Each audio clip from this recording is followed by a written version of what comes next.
Est-ce que tu sais quel est le point commun entre Jim Courier, Michael Chang, Marcelo Rios, André Agassi, Pete Sampras, Roger Federer et Novak Djokovic? Ils ont tous fait le Sunshine Double, ça veut dire qu'ils se sont imposés coup sur coup à Indian Wells et Miami. Est-ce que Carlos Alcaraz va faire de même, le lauréat de l'édition 2023 en Californie? C'est ce que nous allons voir. Jingle.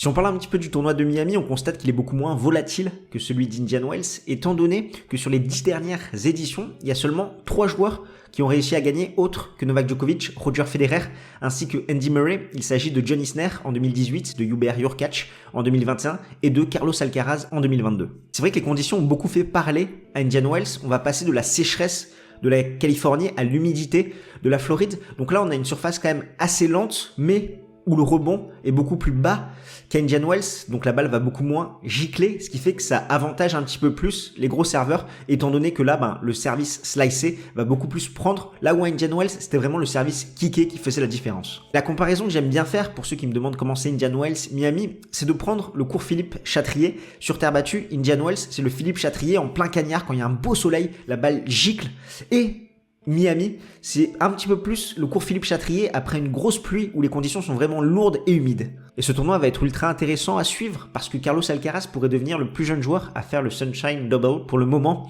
c'est Michael Chang qui tient ce record en 92. Il avait 20 ans et un mois.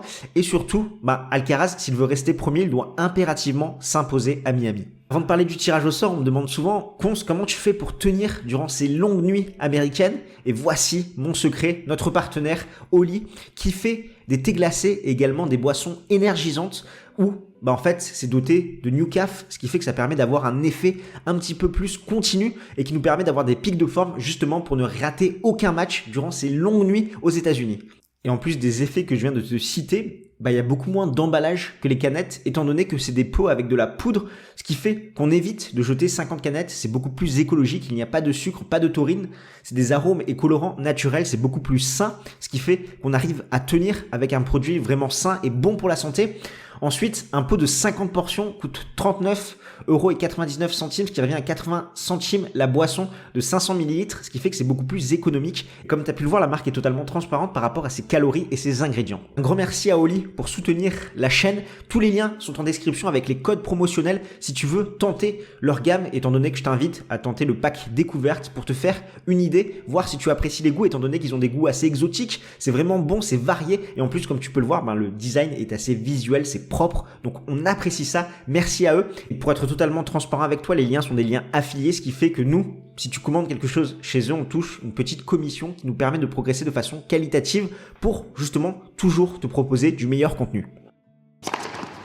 On revient tout de suite au tirage au sort de Miami. On commence avec le premier quart, celui de Carlos Alcaraz, où il retrouve en principale tête de série Cressy, Davidovich Fokina, Paul Fritz, Shapovalov, Schwartzmann ainsi que Holger Rune. Au niveau des coupeurs de tête, on notera Yibing Wu qui a été titré à Dallas, qui jouera Edmund au premier tour, puis Diego Schwartzmann, ainsi que Nakashima l'américain qui a retrouvé des couleurs à Indian Wells où il a fait un bon match contre Daniil Medvedev. Le quart théorique, c'est Alcaraz contre Rune.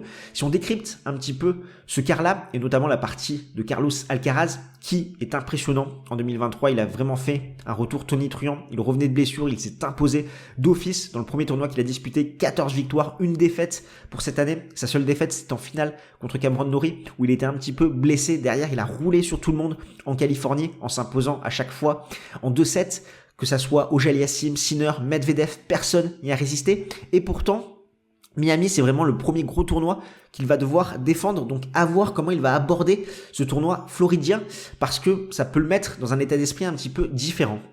Au niveau de son parcours, ça sera un qualifié normalement, ensuite Cressy ou Andy Murray, Paul, Davidovich Fokina ou Nakashima, puis Rune ou Fritz. Donc comme tu peux le voir, des matchs assez piégeux. Vraiment, il va devoir continuer sur ce qu'il a proposé à Indian Wells.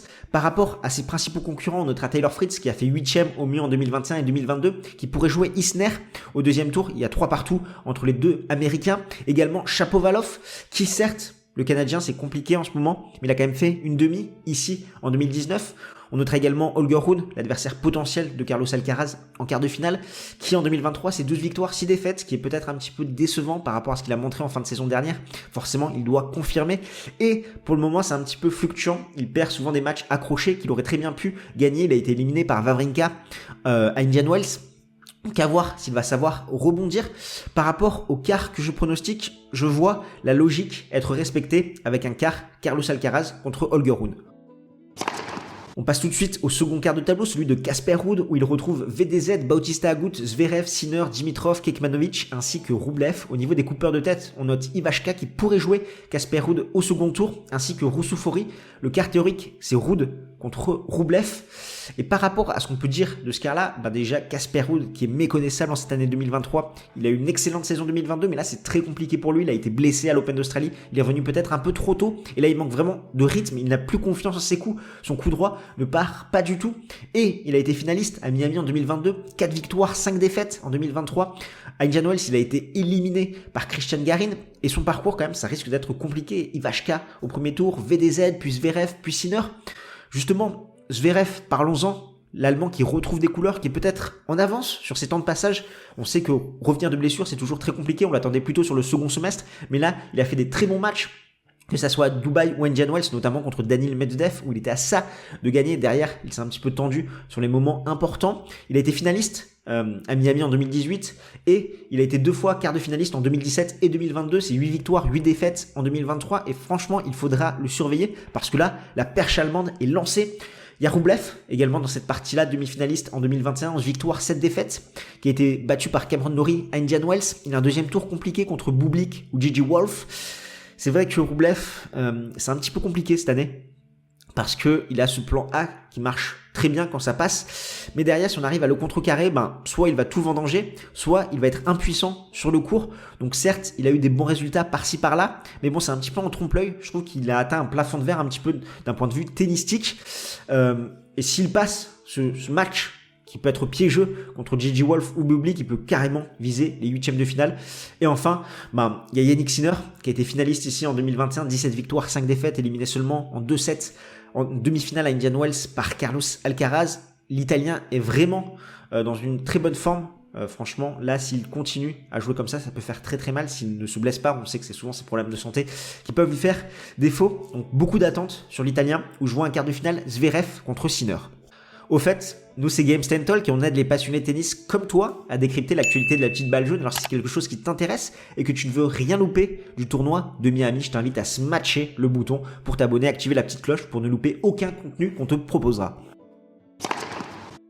Troisième quart de tableau, celui de Daniil Medvedev, où il retrouve Jurkacz, Shelton, Coric, Norrie, De Minaur, Berrettini ainsi que Nishioka au niveau des coupeurs de tête.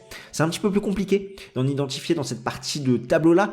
J'ai cité Manarino ainsi que McDonald qui pourrait jouer Berrettini au deuxième tour et on sait la méforme actuelle de l'Italien. Le quart théorique, c'est Jurkacz contre Medvedev. Et Medvedev, il reste sur 2 quarts consécutives à Miami. Donc il aime ces conditions, il les préfère à Indian Wells. On sait qu'il a retrouvé des couleurs en cette saison, sachant que c'est 24 victoires pour 3 défaites, seulement éliminé là en finale par Carlos Alcaraz en 2-7, où son adversaire l'a totalement fait déjouer.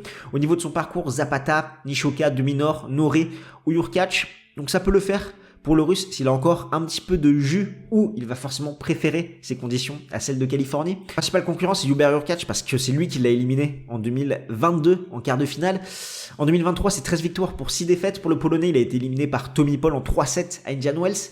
Et il devra, dans sa partie de tableau, se méfier de Ben Shelton, la pépite américaine. Et on notera également Cameron Norrie, 8e de finaliste en 2022, 21 victoires, 4 défaites, éliminé par Tiafoe en quart de finale à Indian Wells, où on l'a senti manquer un petit peu de jus, le Britannique. C'est vrai qu'il a fait un très bon début de saison, mais comme il a beaucoup joué, c'est compliqué de tenir la cadence. Par rapport au quart que je vais pronostiquer, je pense que la logique sera respectée, donc je vois un Medvedev Jurkacz. Et enfin, le dernier quart de tableau, celui de Stefanos Tsitsipas, ou du moins de son ombre, où on retrouve en tête de série Auger-Aliassime, Cerundolo, Evans, Tiafoe, Khachanov, Musetti ainsi que Baez. Les coupeurs de tête, Sonego et Leichka. Le quart théorique, Auger-Aliassime, Tsitsipas. Et ça va mal pour le grec, il l'a dit lui-même, il est en méforme totale. Ces 2 tournois servent uniquement à préparer la saison sur terre battue. Il va devoir défendre gros avec son titre à Monte-Carlo. C'est 11 victoires, 3 défaites. Cette blessure à l'épaule l'handicape énormément.